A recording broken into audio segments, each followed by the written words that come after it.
nós vamos falar sobre três coisas. Primeiro, eu quero comentar com vocês por que a administração pública está transitando para o universo digital. Por que ela teve que fazer esse deslocamento? Quais são as circunstâncias que levam a isto? Segundo ponto que eu quero comentar com vocês diz respeito às dificuldades imediatas para a implantação no âmbito da administração de uma lógica de governo digital.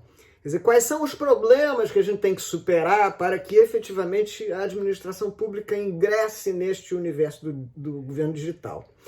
E o terceiro ponto, aí é um ponto assim para nos, audaciosamente indo onde professor nenhum jamais esteve, pelo menos até agora.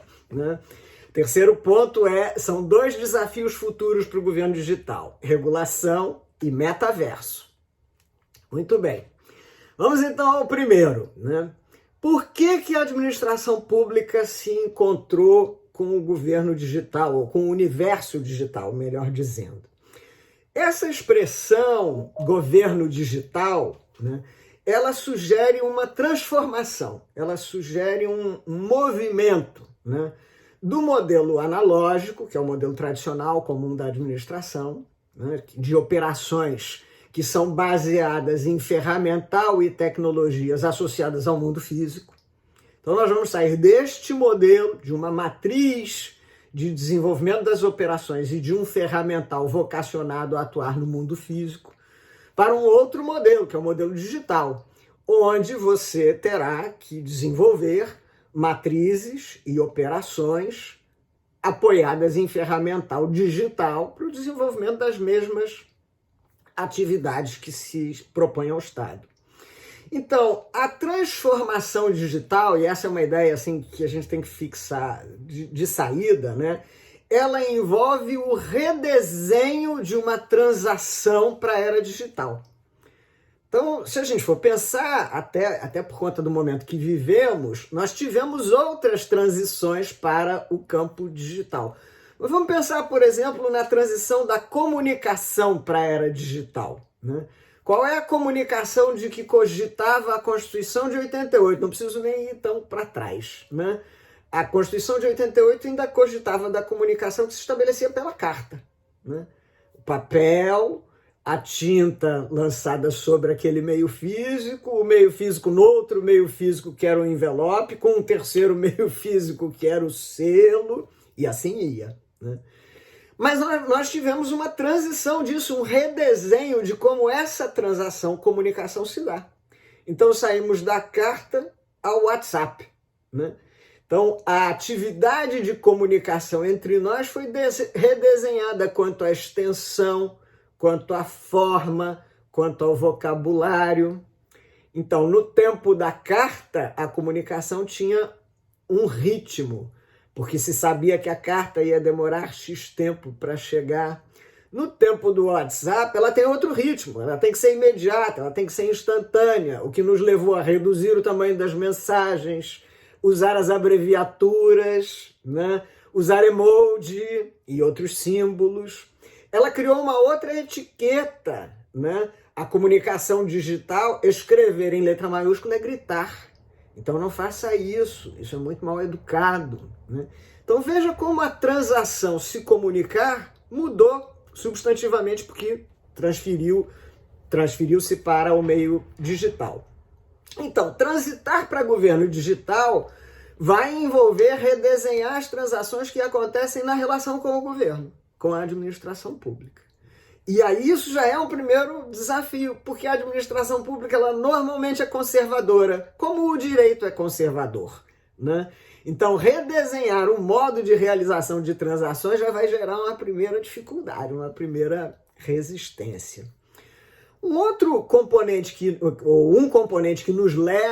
levou a administração para ser instada a esse deslocamento, está na circunstância de que hoje as novas tecnologias elas não dependem mais do aleatório das descobertas. Se a gente pensa lá quem era? Benjamin Franklin, que estava com uma pipa e aí o raio acertou, ou Newton, que foi atingido por uma maçã. o aleatório das descobertas. Hoje em dia a gente não trabalha mais a partir desta lógica. Claro que haverá aqui ou ali a descoberta aleatória, mas em verdade as novas tecnologias têm se apresentado como fruto de um esforço contínuo e constante de desenvolvimento, né? Você tem aí as grandes centrais de desenvolvimento tecnológico dedicadas especificamente a isto. E mais, né? Não só não dependemos mais da sorte, mas também o ciclo de identificação de um novo achado e dos seus potenciais como produto encurtou muito, né? Hoje em dia você descobre que a planta tal tem a substância X que tem poderes de analgesia. Ah, beleza, aí você já identifica, eu posso então usar isso no tratamento da doença X ou Y.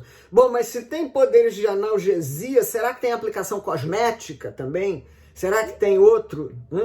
Então, rapidamente, quando você descobre um produto, tem um achado novo, as possíveis utilizações dele como produto são rapidamente identificadas, né?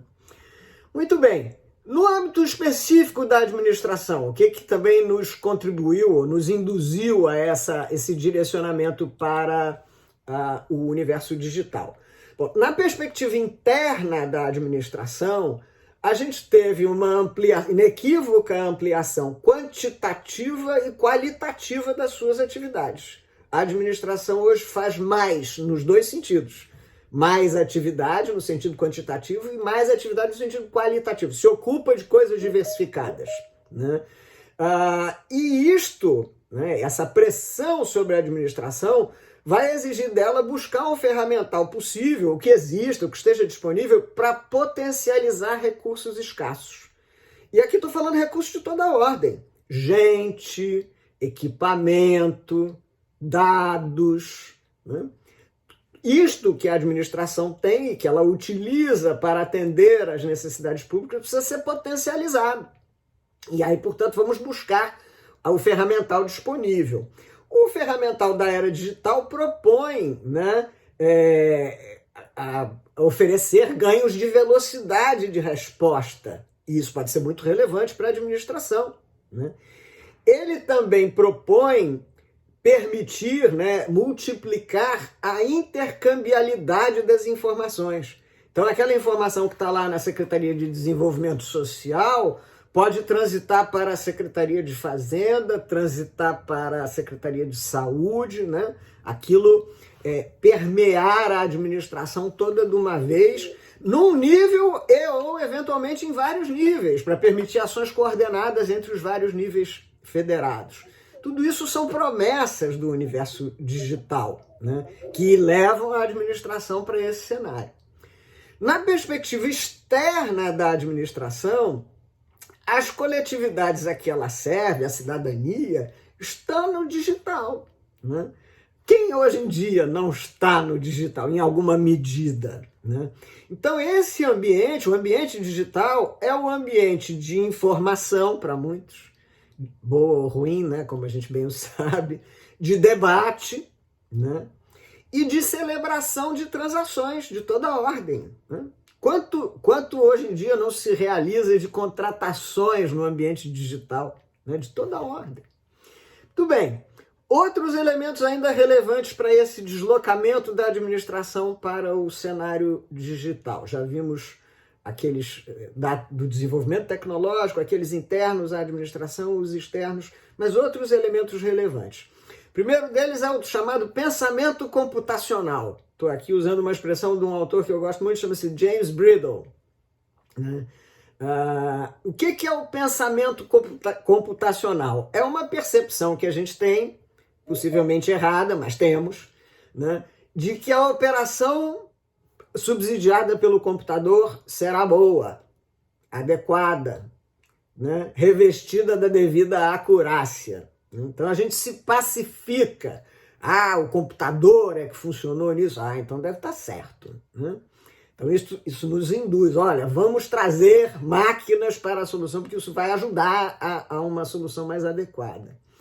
E um segundo componente que também é relevante são as promessas de incremento da eficiência, já falei um pouco sobre isso, mas também promessas de incremento à impessoalidade. Quer dizer, se nos transpusermos para o universo do digital, garantir a impessoalidade será melhor, será mais fácil. E isso está especialmente associado aos usos de ferramentas de inteligência artificial.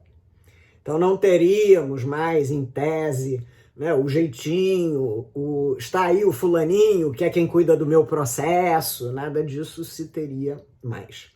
Então todas essas coisas impulsionam a administração para esse universo do digital. Optar por governo digital implica em transpor para o ambiente telemático a operação do conjunto de influências, interações e condições que vão se estabelecer entre a administração pública e a cidadania. Vejam que quando a gente fala em governo digital, é mais do que o antigo e-government, né? A expressão começou a se popularizar há mais tempo atrás, e e-government estava mais relacionado à ideia de simples uso do ferramental tecnológico.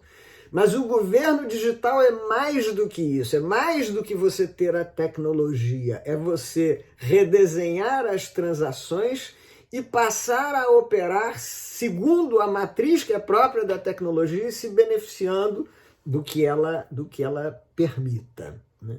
Então vejam que isso é uma transformação muito substantiva para o modelo de governo e de administração que a gente tem hoje.